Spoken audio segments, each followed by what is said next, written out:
Hey guys, we're back with another episode here at Pura Vida. Okay, this week we're talking about shadow boxing, the importance of shadow boxing, and a couple little tips for shadow boxing.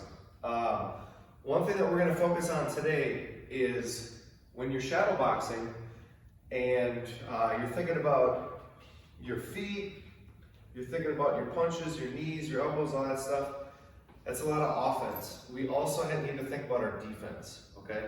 So when you're shadow boxing, don't just move around and think about all offense. You really need to visualize your opponent in front of you and different things that he might be doing to you. So maybe if he's throwing his jab, you could work your parry and return over the top. Or you can work on your slip counter game. Okay, so also think about your blocks, your slips, and your defense, okay? So another thing I would like to focus on is if somebody is to kick at me, focus on my tight block and then how do I want to return off of that? Maybe if it's a head kick, I'm blocking and I'm returning with a hard low kick. Maybe I'm blocking to the body and I'm returning with punches, okay? So think about your defense as you're working your offense. Very important while you're shadow boxing. One drill I really like is utilizing the mirror when I'm shadow boxing, especially with my punches and my elbows, so my upper body techniques.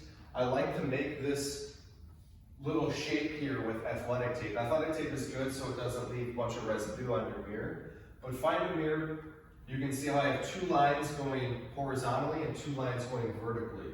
And my starting position, I want to be right here in the center. When I'm slipping my head on my defense, my head should be getting to the outside of these lines. So you can focus on your slips and your slip returns. Okay? Also, when you're shadow boxing, think about not just being here like you're using it as a little warm-up, but really throw with intent. Throw like you really throw it, and make sure you're getting your head off the center line and you're rolling your shoulder up with your punches. So for example, when I throw my jab, I'm not just coming out and throwing my jab like this with my head all exposed. I'm gonna still, even though I'm shadow boxing, I'm throwing my jab hard and I'm rolling my shoulder up and I'm staying protected right here with my jab.